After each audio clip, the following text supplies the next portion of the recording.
What's up, everyone? Welcome back to the Tap Gaming Podcast. This is episode number 12. I'm one of your hosts, Tim. I'm joined by Al. Hello, hello. And the ghost of the internet, Chris. Hey. How are we doing, gentlemen? I've seen better days. Felt better days. Fair enough. Chris, how are things going for you? Are you getting better at, No. I got 2 weeks left of never-ending work, so... Poor guy. Poor guy. I could wish I could say the same, but... Nevertheless, we're going to start off this podcast like we start every podcast, is what we've been playing. So, Chris, were you able to play anything this week? Yeah, I did manage to get most of yesterday off, so...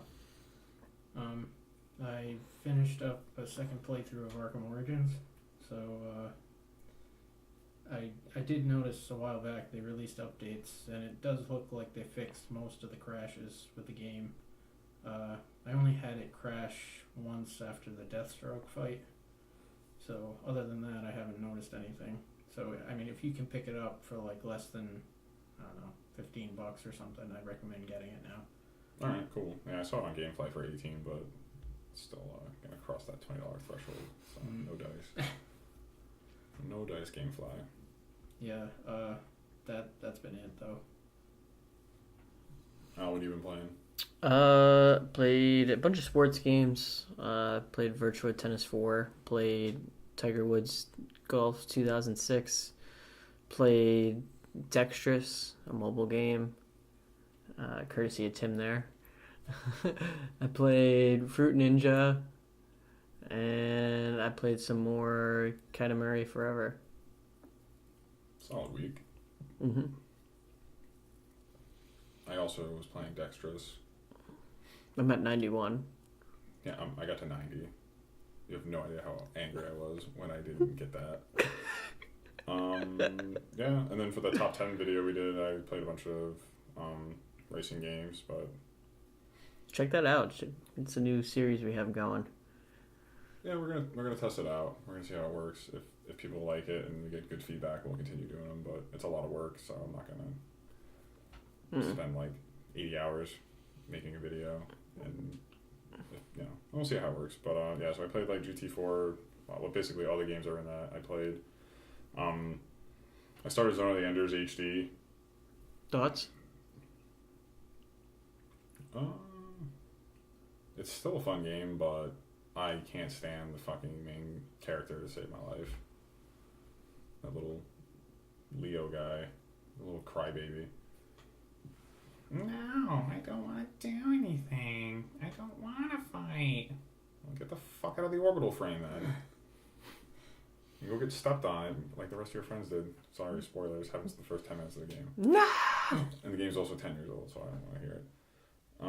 Yeah, it's not bad. Graphics any different in terms of... It looks... It's got an HD coat of paint on it. So. Yeah, it's not bad. I don't know if I'll stick with it. I didn't pay a lot of money for it, so I won't be heartbroken if I don't finish it. So... Word. Yeah, that's about all I've been playing. I'm trying to think if I played anything else.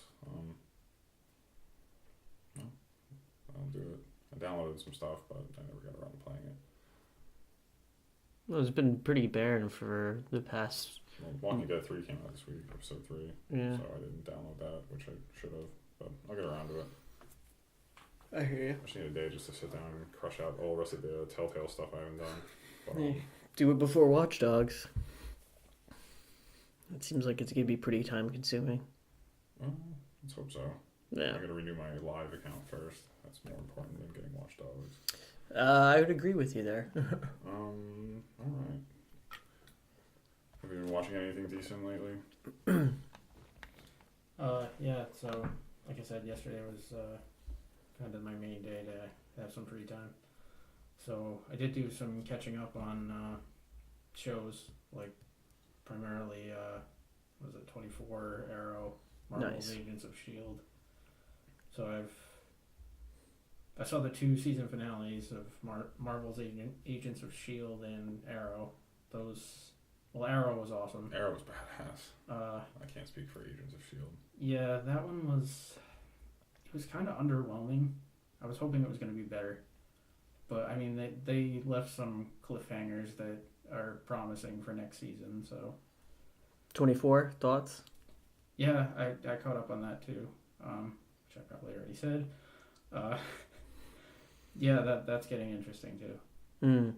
Yeah, definitely like the new setting. It'll be interesting. Yeah, that's pretty much. Let's see. This week I watched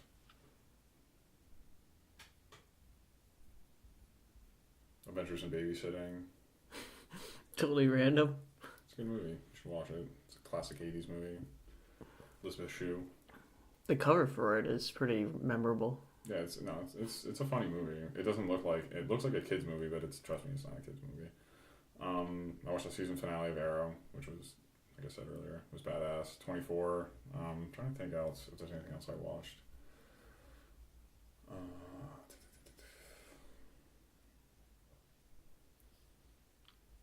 Watch the Bruins blow it. No, yeah, I don't want to talk about that. That was a fucking disaster. I know I'm missing something. I know I watched something else that I can't remember. But any anime or anything, or any DC stuff? No, I think that might have been it. I gotta go see Godzilla tomorrow though, so that's gonna be sweet. Go Godzilla! I ended up watching some of the NBA playoffs. Gojira. Pacers beat the Heat today, so I'm very happy about that. Game 1. Spurs face off Monday, so I'm pumped. Beat my meat by beating the Heat. Yes, exactly. I love the campaign to beat the Heat.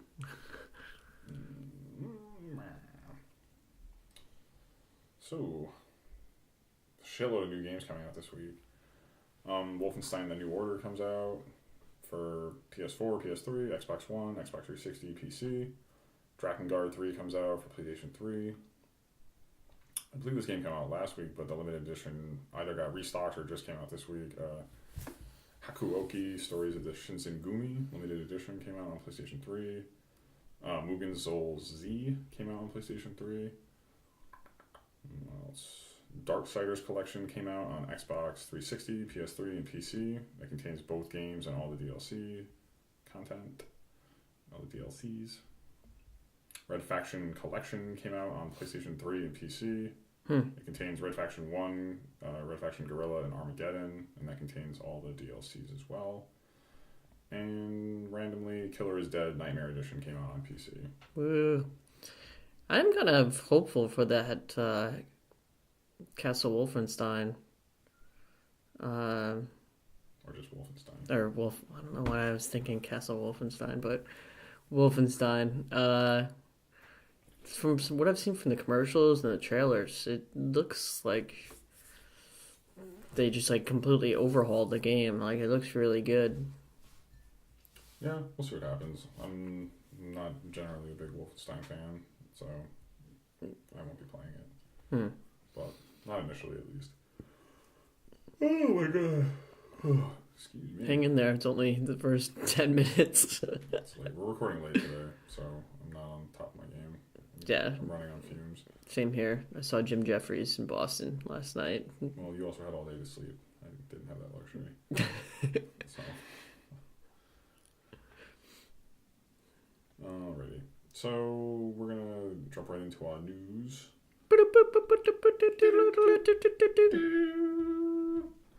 Alright. EA is planning to shut down online support for 50 games come June 30th. I went over the list and looked at most of the games. I don't even know why 99% of those games are still active. It's like Skate It for Nintendo DS. Like, who the fuck plays that game anymore? Online.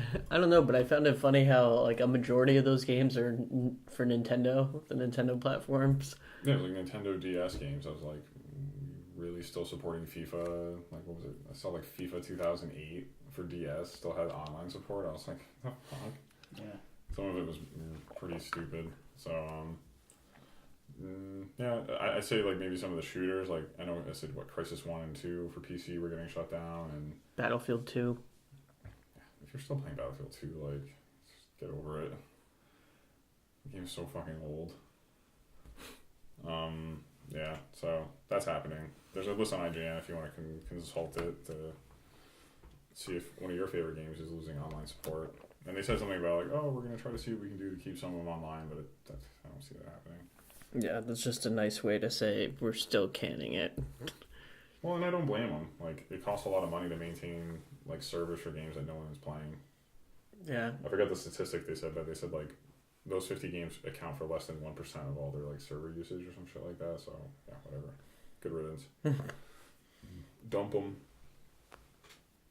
Diablo 3 Ultimate Evil Edition has a console release date. It's coming to PlayStation 4, Xbox One, PlayStation 3, Xbox 360 on August 19th, and it comes with the original Diablo 3 and the Reaper of Souls expansion.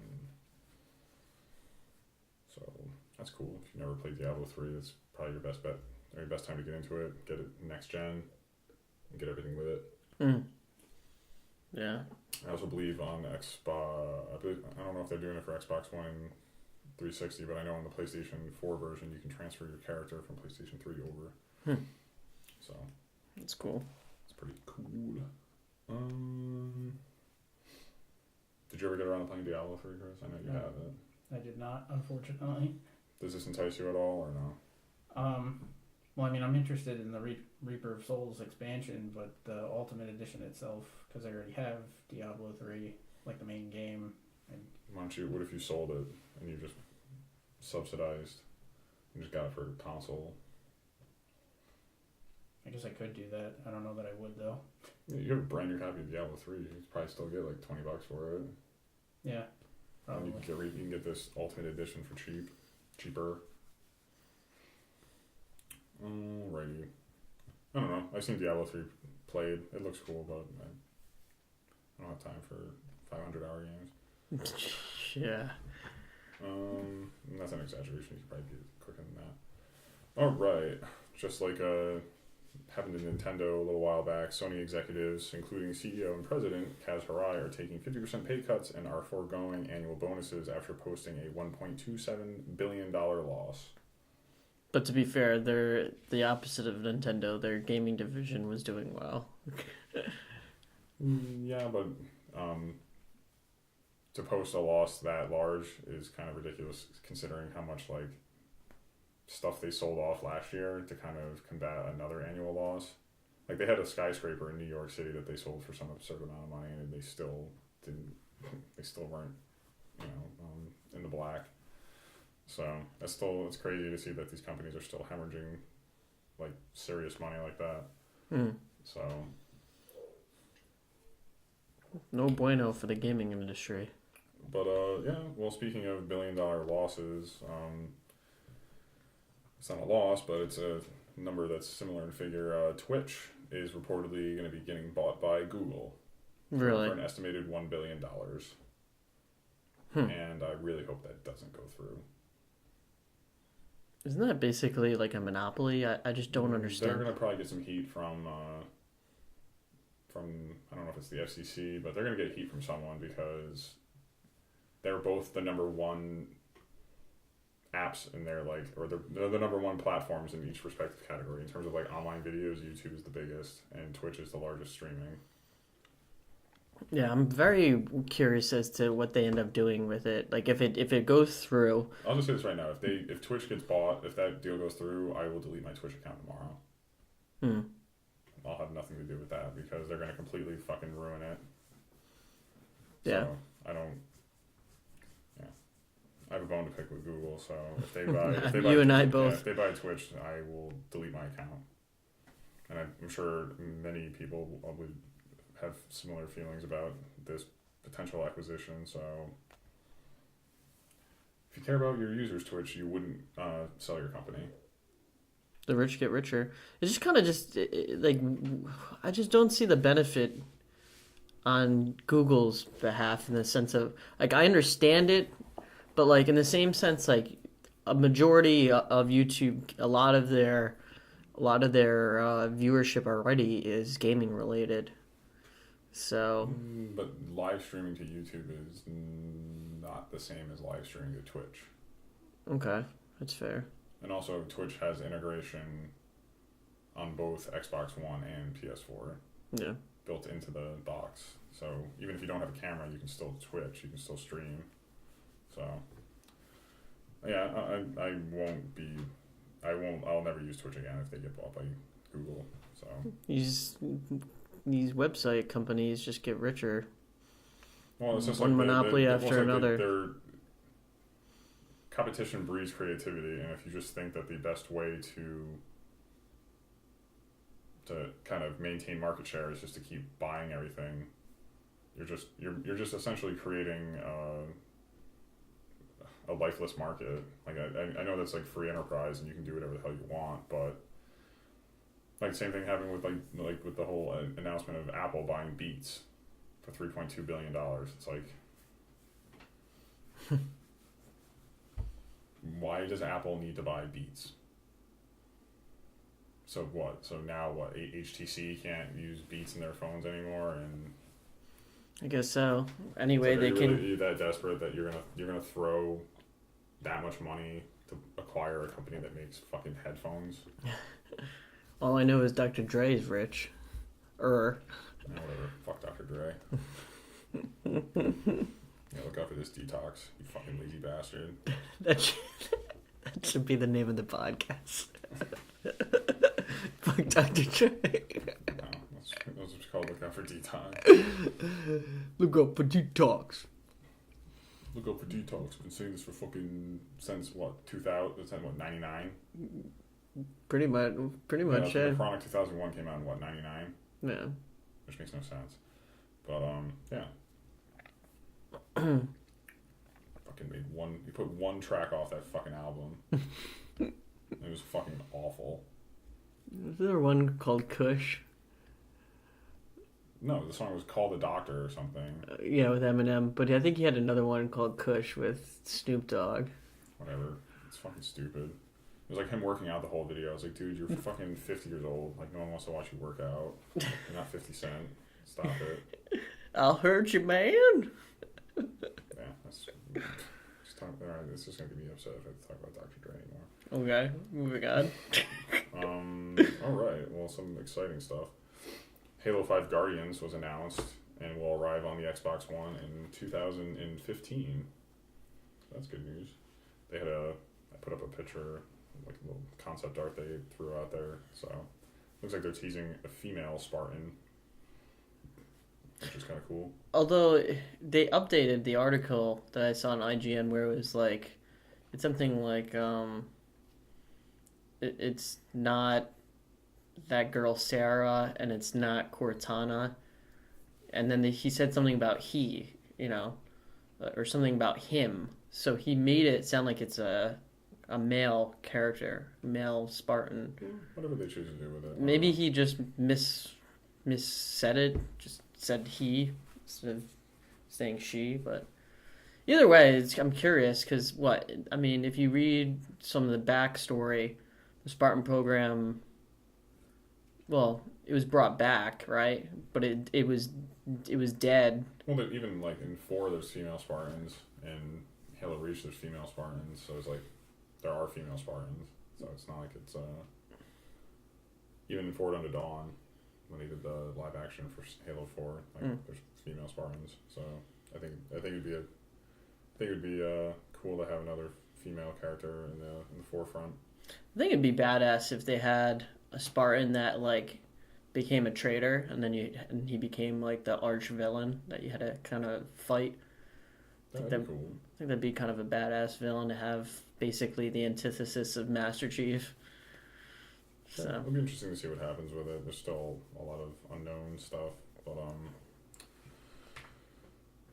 another big announcement: Far Cry 4 has a release date, and it's coming out November 18th of this year on Xbox One, Xbox 360, PS4, PS3, PC. You must be pumped about that. Yeah, I really enjoyed Far Cry 3 a lot. It did everything. 3 took everything I liked about 2 and just made it less shitty. It's fair enough. Like, I don't have to take fucking malaria pills every 5 seconds while I'm getting attacked by like fucking militia. It's like you're in the middle of a firefight, your fucking gun jams, and you come down with like a malaria like outbreak. And then you're just like, oh my god, I gotta do this. And it's like you're popping pills and unjamming your gun, and you fucking like people are throwing Molotovs at your head. Yeah. And then like just huge wildfires break out. It was just like the game was a fucking mess. I'm kind of surprised in the fact of the cycle in terms of them pumping it out. Farcry 3 came out in 2012. Yeah, I don't know. It just feels like yesterday, like that game came out. It's kind of crazy. I think it just. I guess I'm just a little surprised. I guess they've been. I feel like Ubisoft's the type of company where they're not going to even announce anything until they know that they have a lot to show or a lot to, whet people's appetite. I agree more with the latter statement, because when they showed Watch Dogs, they didn't show shit for that game for a while, and then when it was supposed to come out, it was a fucking nightmare, and they had to delay it 6 months. Yeah. Well, I mean, for November, I mean, it's a ways, but it's not that far. No, I'm saying they didn't even show it. They just showed like the box art. Yeah. So I think with Ubisoft, if a property can't be annualized or it's not like biannual, then they want nothing to do with it. Mm. They're just like Activision. If they can't make a game every single year, then they don't care. I trust in them though. Ubisoft has a really good track record as of late. They've really done well with a lot of their franchises, and besides Assassin's Creed. Yeah. Well, I didn't play Black Flag, but yeah. Let's see. Not really news, but did you guys watch the trailer for The Flash? Yes. Yes. What did you think about it? It looks pretty interesting. Yeah, I'm looking forward to it. I was excited. I think they're doing a good job of it from the trailer. Right. Costume seems kind of weird in the sense of like, I don't know if it was like leather or like it seemed weird because it was like everything looked cool here, and then like on the sides it seemed like he had some sort of leather, so like kind of like crunched up. And I was just like, it's a high density polymer. I guess so. They say it in the trailer. Yeah. But no, I mean, just from you guys alone, hearing how well Arrow's been and how good and received and whatnot, I don't see how this. And well, I mean, I watched Smallville before, and Smallville was really good. So I don't know. I don't understand. I don't understand if it's CW is reluctant to give more money to these shows, or they're just like they're okay making them on a shoestring budget. But probably my one major issue with the series finale. No, it wasn't. Yeah, it was the series finale of Arrow. When season, you mean? Sorry, season finale. Like when. This is not really spoilers. It happens pretty early on in the episode when like the girl, like the lady, like the Argus agent, like shoots that like rocket off the helicopter into like, you know what I'm talking about, the clock tower. Yeah. Okay. Dude, that looks so fucking bad. It's like you really need to like spend a few extra dollars and like get some decent special effects, because it's. Like any of the live action stuff they do looks fine, but when like they have to do something that requires CG, like that looks like something out of a PlayStation 1 game. Yeah. It kind of reminds me of was it Resident Evil 3, where they blew up like a clock tower or something? Yeah. Yeah, it's embarrassing. Like so many people watch that show, like it's insane. Like I think on Facebook alone, like Stephen Amell's Facebook page has like almost 2 million, like he has almost 2 million followers. Just his goddamn Facebook page. That's not including Twitter and whatever else he's connected with. Like that show has so many viewers. Like, goddamn, just give him a few more bucks. Do you think how popular he is? Do you think there's a possibility if they do add him into the Batman Superman movie or whatever, do you think they tap him or no to be Green Arrow? I think he would be pretty much the ideal candidate. Like he's been.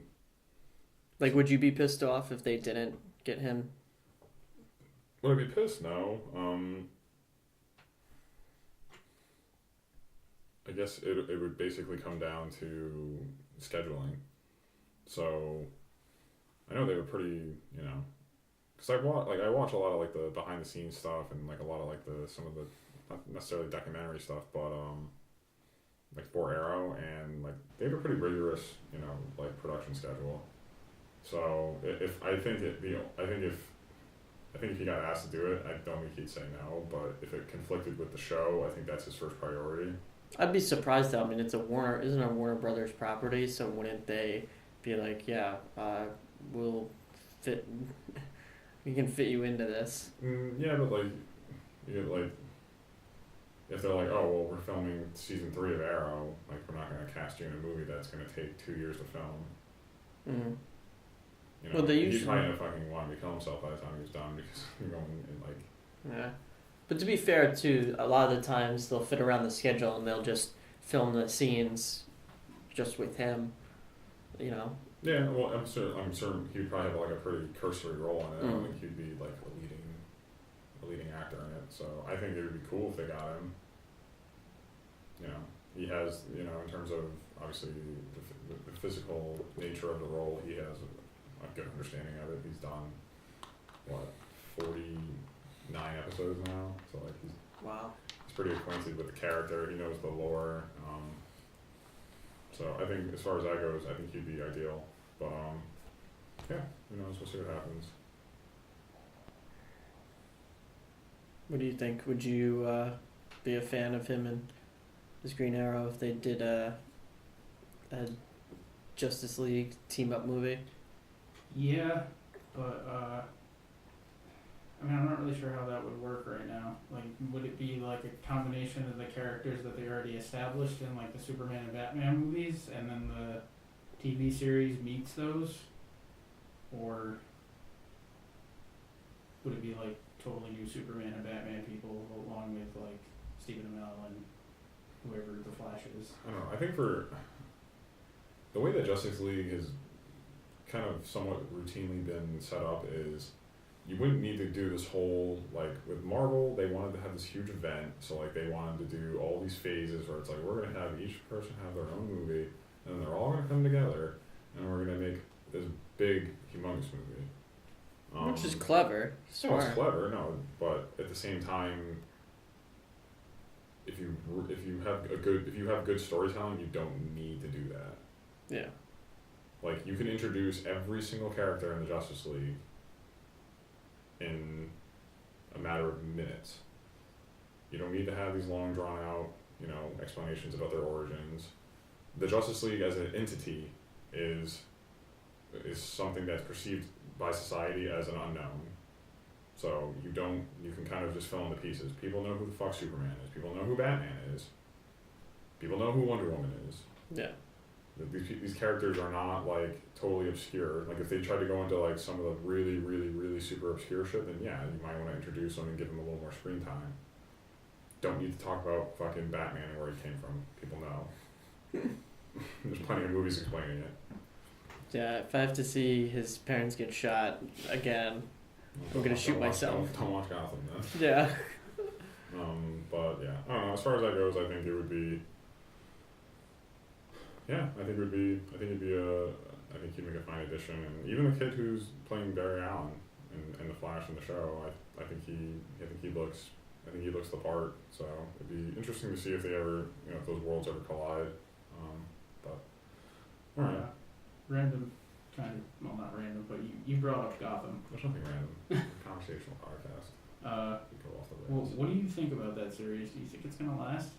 Because I have my concerns. As far as the show itself, doesn't that premiere pretty soon? I think it's in this fall. Oh, it's fall? Oh, sure. I thought it was sooner than that. They're pushing it so hard right now. Yeah.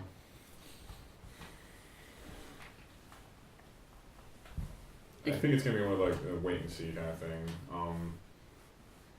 I think it's they need to kind of strike a delicate balance because like in the trailer they introduced like a whole like suite of villains. Yeah. And it's like, don't Amazing Spider-Man this shit. Like you don't need to introduce all these villains at once. Like it's, and I know it's just like they're just trying to get people excited for it, but I'm like, oh, you're gonna see this, and oh, you're gonna see that. But with like something like a serialized drama like that, you need to like take time and have exposition. Don't like I don't want to see every single villain that was in that commercial in the first episode. I'll just be like, this is stupid. Yeah, it's called leading to surprises. So it's like it's a very delicate manner in which you need to introduce those characters, and you need to do it right. Because you know, people know like if you know Batman, you know who Penguin is, but you don't really know where he started and where he came from. So if they really want to make this a character-driven show and not an action show, like if they want to differentiate it from a show like Arrow, they need to have a lot more character development. Do you think at any point, like let's say if it's a huge hit, I mean, I feel like a series like that can get away if its first season's mediocre. I feel like something like that can get away with keeping it on for a second season just because of the ratings will probably be high the first season just because people, Batman and all that jazz. But do you think that at some point, let's say if the ratings take a hit or whatever, do you think at any point they introduce Joker? Not obviously as Joker, but like before he became Joker? Jack Napier. Yeah. I'll just say this. I think the season premiere of that show is going to have huge ratings. Like millions and millions and millions and millions of viewers. Yeah. If that first episode sucks, they're going to lose a large percentage of those viewers immediately. So the first, or maybe not the second episode, but after episode 2, if that show does not have people talking about it in a positive manner, Fox doesn't give a shit. Fox will can anything. Oh yeah, they do. I have to say they don't that. give a fuck about, like, they fucking canceled Family Guy. It was the most popular show, like most popular animated series of its time, and you fucking canceled it. Like, they don't care. So like if they even see like the most granular drop off in viewership, it's just like, fuck you. You're done. Would you like them to have the Joker at any point in the series? Not maybe. I don't know. I just don't understand. I don't see how they could really integrate it. That would be something that they would have to do for like a season finale. Like it's just like they introduce him and it's just like, okay, this is what Gotham is going to be next time. What do you think? I mean, as far as introducing the Joker in that show, unless like I'm thinking like the end of that series. So I don't know, however many seasons it goes, like the very, I don't know, maybe last couple episodes, like there's like a huge time skip and then he's like, you see Bruce Wayne become Batman and maybe you see the origin of the Joker, but introducing him before he becomes Batman, I don't know. I mean, maybe. Sorry, it's just some weird feedback. Yeah, no, I think they probably, if they did something like a la Batman Begins where it's just like, there's this weird guy and he's leaving this card everywhere. Teenage Joker? Yeah, they just showed him, yeah. Because, I mean, technically he's gonna, like, if the ages are working out, like, I feel like a lot of these villains, some are gonna be older, obviously, like, but some of them also kind of fall in line with, like, the same kind of age as Bruce, like with Catwoman, so... But even Catwoman looks significantly older than Bruce. Like, Bruce is a child. Well, I guess I'm just going by how tall she is. She seems kind of short, but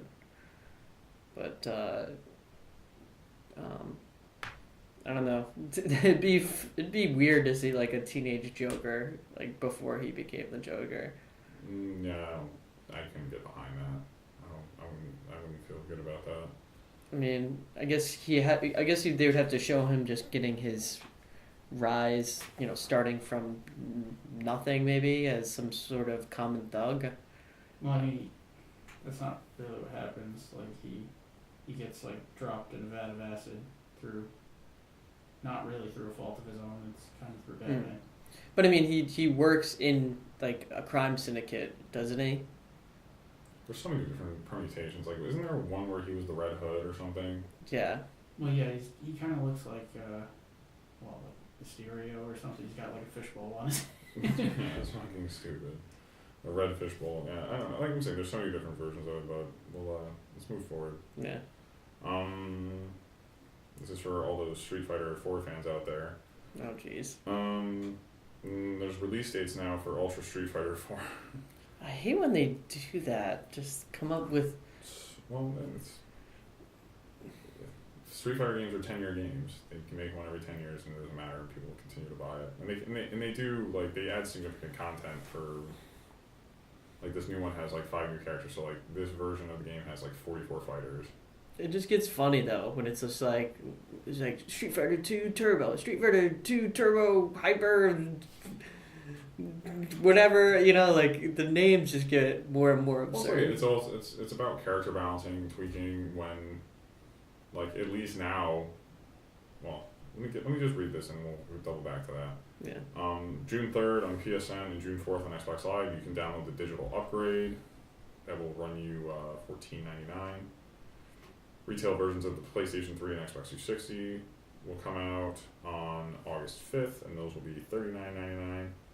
You'll be able to upgrade to the Ultra Street Fighter 4 edition if you own Super Street Fighter 4 or Super Street Fighter 4 Arcade Edition. If you own just regular Street Fighter 4, you are SOL.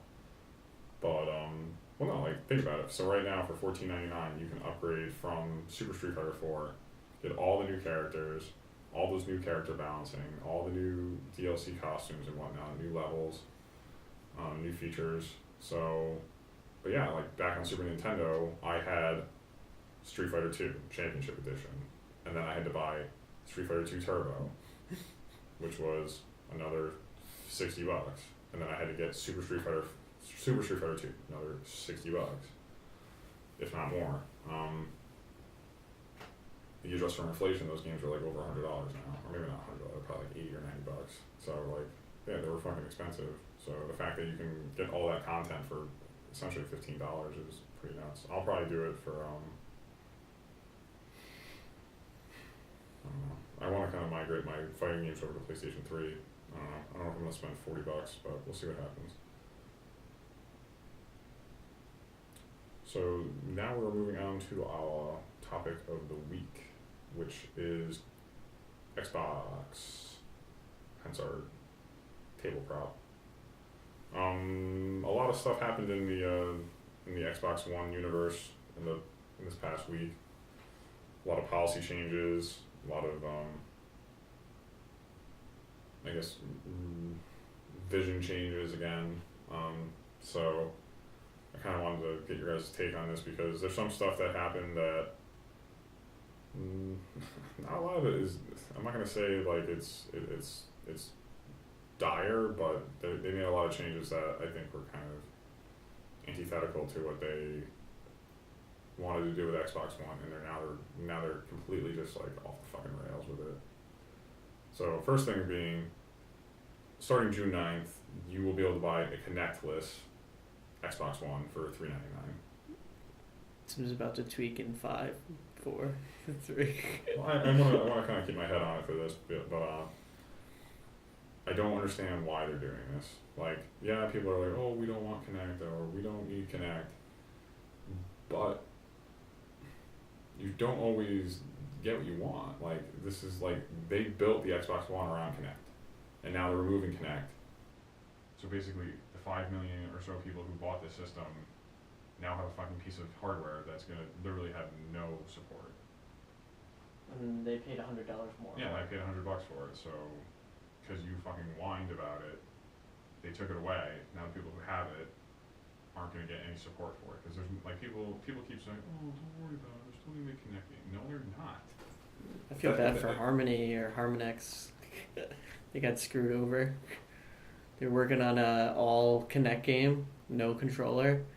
I was reading up on it. It's like some Disney music game or whatever. Harmonix? Yeah. Well, that's what I'm saying. It's like now it's going to go back to what it was with the Xbox 360, where Microsoft's going to have to shell out oodles and noodles of dollars to get Kinect support. So,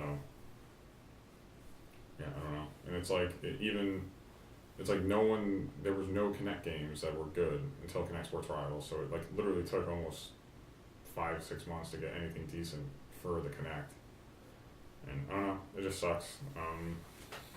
Chris, you can be in this perspective, being like a person who's worked on different projects. How do you think it feels to be those people who helped create the Connect?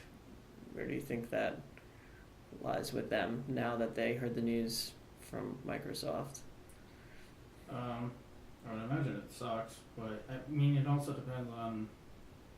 Well, I would think they must enjoy what they're doing. I don't know. I'd be more concerned if they're like losing their jobs now. Yeah. That would really suck. Well, no, I don't think there's any question about it. Like, we're probably, maybe not anytime soon, but like, I wouldn't be surprised if sometime in the near future we're reporting that a bunch of people lost their jobs because Connect is no longer being integrated. Or Rare closes. That's all Rare was doing. That's all Rare was working on was Connect stuff. So, I don't know. I just can't imagine being like those developers, or even like the people who helped create the Connect. Basically, all their work was for naught. Well, not necessarily. I mean, I guess it does matter if like Microsoft has the patent to all that information, like how they develop the Kinect and whatever. Like how it actually works. I mean, like the software that drives it. I mean, that could be used by like, I don't know, maybe Nintendo to make something better in the future. But again, that's kind of dependent on the patents and stuff. Yeah. I just think that it was too early for them to make this decision. I think you got to give it more than 6 months before you make a call like that, because I know they wanted they're looking for price parity. They want people to walk into the store and see that the Xbox One and the PS4 are the same price. And I can understand from that perspective how they just level the playing field in terms of price, But now, how does that make them look? You know, like I don't think they keep fucking flip flopping on everything that they do. It's like always connected. Oh well, I don't have internet. Okay, you're not our customer then. I just feel like I feel like they backpedal so much. They're just digging a deeper and deeper hole. Like, okay, you know, if you guys create a TIFF, we'll just appease you. You know, like, oh, if Sony's doing this, then we'll just do it. You know, then what separates you from them? Like, if you're gonna just follow the leader, you know, where's the innovation come? It's just like I said, it's just they're probably losing a ton of money. They want to start, you know, they want to start pushing more units. So yeah, we'll drop the price, but we're removing something. So it's like it's a de facto price drop. Like, you're not actually dropping the price; you're removing a piece of hardware from it. But it's something like the whole, like when they did the infamous Xbox, when they called it the 180, like the always online, they removed all this other stuff. But people, like all the people on the internet were like, "Ooh, well, I don't," which is kind of funny. It's like, "Oh, I don't have internet." Okay, well, you're also the type of person who probably goes to GameStop and buys a used Xbox 360. You don't have Xbox Live, and you probably buy used games. So why in the hell would Microsoft give two shits about you? Because guess what? You didn't just give them. You gave them no money. Yeah. So the people who this vocal minority of people who just bitch about everything. And now now Microsoft is just continuing to pander to these people, while screwing everyone who adopted early. So I don't understand. Are they going to sell the Kinect separate then? And how much is that going to be? It's not going to be $100. I'll tell you that much. So I wouldn't be surprised if they pull out the Kinect, sell the Xbox. Well, they're already doing it. There's no conjecture there. That's proven fact. They're going to probably sell the Kinect for $200 or $150. So they're going to re-incentivize people buying Kinect by making it more expensive to buy them separately. So it's like, you want them both, you save X amount of dollars. You want to buy them separately, you're going to spend more money. So I just can't imagine that they'd only sell it for $100. Not gonna. There's no incentive for them to pull it out. If they're Yeah, only selling for $100, like the original Kinect was $150. I guess that's the one thing to hang our heads on high is, you know, let's say they sell the system for $100 less, but then they sell the Kinect for like $150, then at least we know that we got a bargain in the sense. But yeah, but at the same time, it's something that we were never given the option to not have Kinect in it. Yeah. And for anyone who's used an Xbox One, you know that using anything other than the Kinect is extremely unintuitive. Like trying to do Netflix with the controller, like try figuring out how to pause a movie with the controller. Like, it's much easier to say Xbox pause, and it does it for you. Well, Chris, what do you feel about them pulling the Kinect, regardless of development, job loss? Like, do you feel like, do you think that should have been a skew from the beginning? Like, do you think it should have been left up to consumers from the onset, not like just some decision that was made several months after the fact? You mean having them separated from the beginning? The Kinect? Yeah, like do you think Kinect should have been an option from the very beginning, or do you think it was something that? Well, yeah. I mean, that probably would have made everybody happy. Potentially. Yeah, I'm just saying, because like now I feel like I'm stuck with a piece of hardware that's going to get no support, and we have some friends who speak to the contrary, but you can look at the original Kinect and you can look at the amount of software that actually utilizes that piece of hardware correctly, and I can probably count all those games on one hand. Well, at least Kinect Sports Rivals is a collector's item now that I have. Maybe it'll shoot up in price. I don't think that's going to happen. They'll probably get fucking sent to a landfill. But I'm just saying, like, I feel like I'm stuck with a piece of tech now that isn't going to get supported. And I don't think they're not removing Kinect integration from the interface, but like, one thing that I'm sure that we all read was that they were like, oh, one of the upsides to removing Kinect is we can now increase the processing power. Like anything that was dedicated to Kinect, we can now reallocate for, making games look better, run better, higher frame rate, et cetera, et cetera. But now, like, is it going to be like, okay, you want to play, I'm just going to throw out a random game. You want to play Watch Dogs. If your Kinect is plugged in, it's going to run at 720p, 30 frames per second. If you unplug your Kinect, it'll run at 1080p, 60 frames per second. It's like, why the fuck would I leave my Kinect plugged in then? If it's really going to really,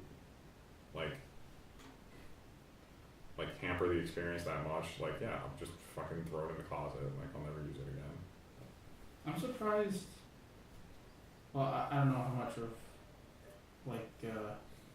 are you sure that it's, when it's plugged into the Xbox, it's actually using a bunch of CPU? Oh yeah, I read an article saying that, like, they're like, oh, one benefit to this is, like, we know some people will be upset, but one benefit is that we'll be able to make games.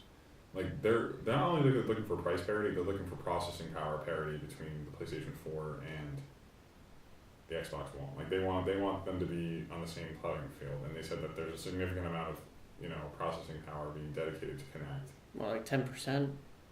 Something like that. Yeah. I'm surprised it doesn't have its own processor and it's just kind of sending messages to your Xbox. I mean, that would still take up some processing power on the Xbox, but I wouldn't think it would be doing processing on the Xbox itself. I mean, I don't know what the internals are like, but it just seems strange, I guess, from a design perspective. Yeah, I'm assuming that there's there has to be some calculations made on the actual Kinect, and yeah, like you said, it's probably just sending packets of data back and forth, but yeah, I don't know. I can't imagine it's, I don't know. I'm not entirely pleased with that decision, because like, even though there was a 1-to-1 attach ratio for Kinect, now it's just going to be, starting June 9th, it's going to be interesting to see how many people still purchase an Xbox One with a Kinect and how many people don't. And each person who chooses not to buy it, you're significantly reducing the support for it. So other big change that was made, Games with Gold is coming to Xbox One in June, and the 2 games that are going to be free are Max The Curse of Brotherhood, and Halo Spartan Assault. Ooh. What else? And also, entertainment apps such as Netflix, Twitch, and HBO Go will no longer require an Xbox Live Gold subscription. So I think that's another thing they're trying to, once again, like, alright, you can, you don't need Xbox Live Gold, you can use all these apps that you have, so buy our box. For the people who don't want to play video games, that's basically what they're trying to appease. Yeah, they want to make it more, but it's at the same time, it's like, why would someone buy an Xbox One? If they're not looking to play online, they don't want to take advantage of the features of that, what's to stop someone from just going and buying a Roku Or for $50 or an Apple TV? having a smart TV. Or if you have a smart TV, you have all those widgets built into it, or if you have a Amazon Fire TV, like, there's significant there's options that are significantly cheaper than buying an Xbox One, even at $400. Yeah. Other big thing that they changed was originally with games with gold, if you downloaded the game, there's 2 free games a month. If you download those games, you obtain the license to it, so you owned it. Now they're converting to the style that PlayStation Plus uses, where it basically, as long as you have an active subscription, you have access to those titles, and if your subscription lapses, you lose access to those titles. Please tell me why that's a benefit to me, the gamer. Well, I'm not sure if this is what you wrote in the podcast or it's what I read in the article, but from what they made it sound like, it's just affecting games that you download that are free. Could be wrong. No, but that's what it is. But one thing that the only edge I'd say games with gold had over PlayStation Plus is that you own the game indefinitely. Yeah. Now they removed that feature, having it be the same as PlayStation Plus. But if you're gonna do that and make a change like that, you can't offer garbage like Halo Spartan Assault. Like you're repeating the same mistakes that you did. Like the first 2 games on this list for Xbox, like for games with gold for Xbox One in June, should have been Forza 5 and Rise. If you're not gonna let people keep the games, give them better games rather than this fucking shit. I agree. It's like, give us both those games are fucking 6 months old. If you're not gonna let people keep them, give them better games. That's what PlayStation Plus does. You can't keep these games if you don't keep PlayStation Plus, so we're gonna give you really good games. They're not the newest games, but they're really good games. Don't give me fucking Halo Spartan Assault. That's like fucking games with gold gave me fucking Gears of War 1, good game, also a fucking 8-year-old game, and saying it's a $20 value. No, it's not. I can buy it at GameStop for fucking $3. Liars. If you bought Gears of War Judgment, you got it for free. Also, $20 value. No, it's not. It's a fucking 8-year-old game. So, I don't know. I'm not really happy right now with Microsoft. So, that's basically, if you couldn't tell.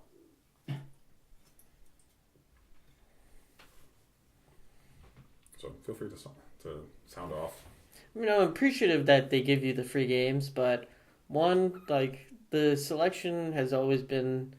I actually feel like the games that they did give you for free were sometimes better now. I mean, like Sleeping Dogs, that was good.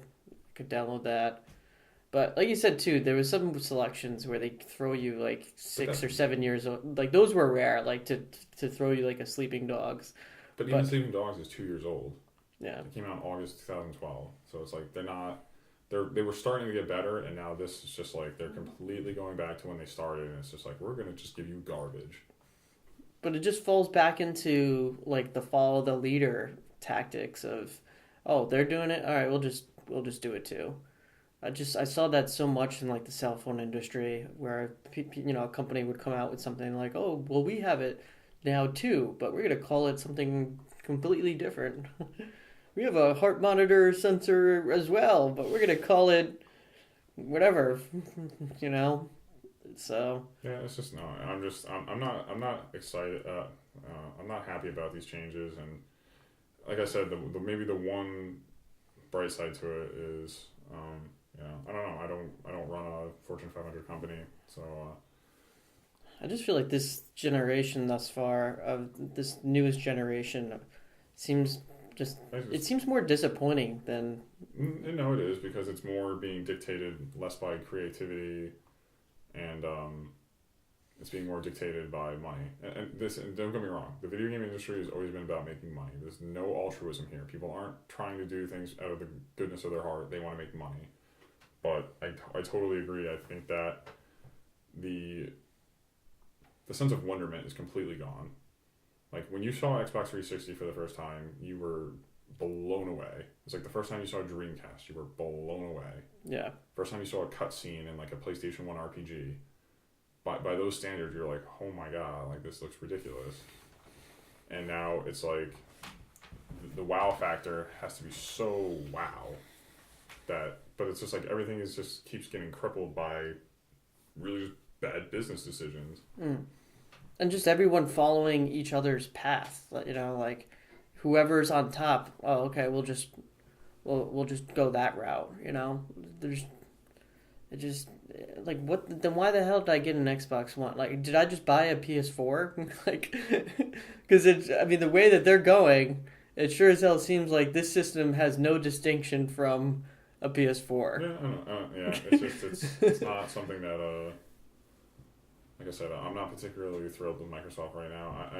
I hope that they're just kind of doing some of this like housekeeping right now, and they're going to come out strong, and that kind of leads into one of our first fan submitted questions. Will wrote in and said he's like, he wants to know what our E3 predictions are and which company will win the show.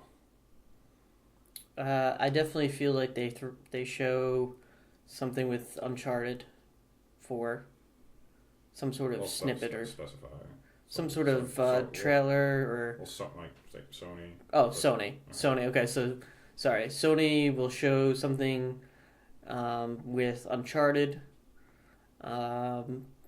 Microsoft. Well, I'm guessing they're gonna try and throw some new franchises out there, because they're working with a whole different slew of companies to try and create new IPs. So I'm guessing we're gonna see. I'm feeling like we'll see some. I'm less optimistic about E3. I think that I'm glad that they kind of got this shit out of the way, because had they broke this news during E3, that's all anyone would ever talked about. But I don't know. Nintendo obviously will show Gives a fuck. Super Smash Brothers. Yeah, if I had to say, they'll be showing Super Smash Brothers. I mean, that's their only saving grace. So nothing's gonna fucking save that. Well, system. I know, but I mean, if I was in their shoes, that's what I would be. That's what I would show to, at least rile up the old Nintendo fanboys. But don't show Smash Brothers. They've been showing that for 4 fucking E3s now. You need to come out with fucking guns blazing. Like, you need to come out and you need to announce. They won't, though. Well, I'm just saying, like, if Nintendo... How about this? I think a better question is, what do these companies need to do to win the show? Microsoft needs to come out and they need to fucking just blow the fucking doors off. They need to show Forza Horizon 2. They need to show... and they need to maybe lock in some stuff, like, they need to continue to lock in stuff that's exclusive to Xbox. Like, come out and announce something for Madden that's exclusive to Xbox One. Like, you need to come out and just, like, the third party partnerships that they've created are the reason why that they were even remotely competitive last generation. They need to come out and show more Sunset Overdrive. Agreed. They need to come out and show more the fuck is the being made by Alan Wake people. I was actually going to ask about that. Whatever happened to the one with the like the slow motion? Quantum Break. They need to show more of that. They need to show the games that got people excited about Xbox One in the first place. Like I said, they got the house cleaning done. Nintendo, I don't give a... You need to come out and fucking show something new. Brand new fucking Zelda, like, that you've been talking about forever. Show it. A Pokemon. Have it playable on the damn show floor. Like, don't just do a fucking, like, and they're not doing another conference again this year. They're doing one of their stupid Nintendo Directs. It's like, show Zelda, show a new Metroid. You just come out guns blazing, showing off everything that you need to show off if you want to get even a single person excited about your fucking console. Pokemon open world game. They already announced 2 3DS Pokemon games, so I think the likelihood of that happening would be sweet. But yeah, if they had that would definitely they'd give them an edge. That enticed me. Yeah, but I'm just saying, like, they and for Sony, yeah, Uncharted. Keep doing what you're doing, so to speak. Uncharted would be important to show. Maybe if they had a Gran Turismo in development, or if they had any expectations to port over Gran Turismo 6. Last Guardian. That's funny. What happened is they legitimately showed Last Guardian footage. Would you like gameplay? Would you be surprised? Would that at least would make you happy? The likelihood of them showing Last Guardian is the likelihood that I'm gonna go buy a pound of cocaine and blow it all at once. Or the likelihood that you work on Detox. Yeah. The likelihood that Detox comes out this year is the likelihood that they're going to show Last Guardian at E3. They're both in fucking development hell. They're never coming out. Yeah, if they did, they can show it all they want. It doesn't mean anything. The game's been in development for fucking 10 years now. I just think that when it comes down to it at the end of the day, each one of these companies just needs to have a really strong showing, because the gaming industry is, for all intents and purposes, isn't really doing that well. No, like, it's seen better days. They need to come out and they need to do some better stuff. So, as far as predictions go, yeah, I'd really. I'll say. I'll just throw it out there. I'll say Microsoft wins, just because, not because I feel like I want them to win, just because I feel like they have to win. They have to show that they have some games coming to really shake the foundation. Because right now, they're, in comparison to the numbers that PS4 is doing, they wish they could have those numbers. Yeah, so. Absolutely. So, all right. Chris, who do you think is going to win the show? Or who do you think needs to win the show? Who needs to win? Any of them? Either, Microsoft, Sony, or Nintendo. But Nintendo the most would need it to pull themselves out of the hole that they're in. That would be the most epic pullout. I think at this point we can all agree, really the only thing that would get them out of the hole that they're in would be like a Pokemon open world game. Yeah, but I don't think they have any intention of doing that. No, that would be too obvious. Well, no, they're not interested in making money. So.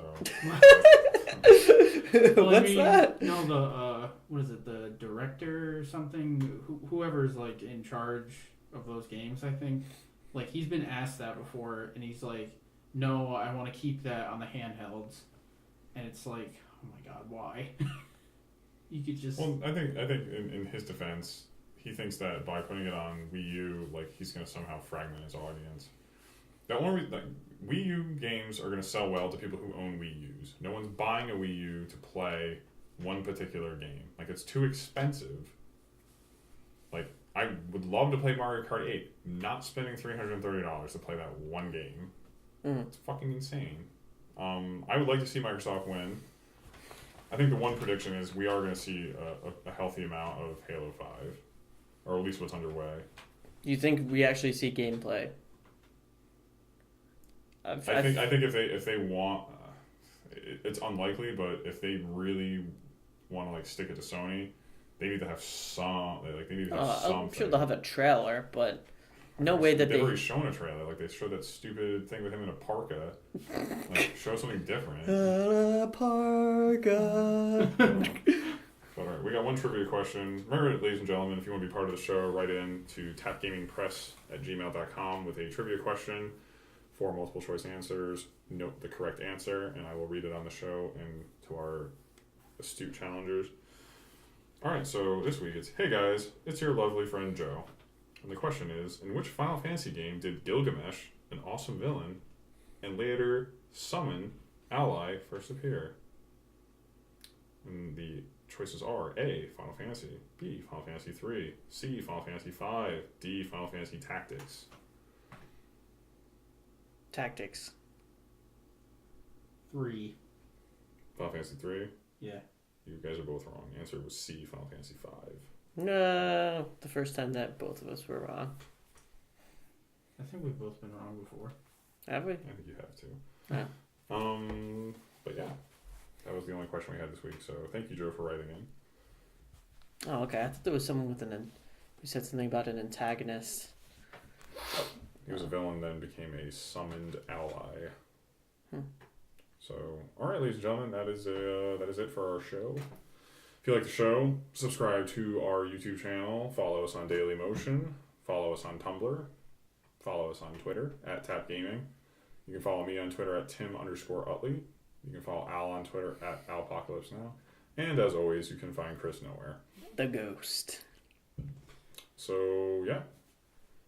Also, go to our website, www.tapgaming.com. Tongue twister there. Tongue twister. Yeah, just go to tapgaming.com. There you go. I like to throw in the www. But, all right, ladies and gentlemen, thank you for watching the show, and we will see you next week. Adios.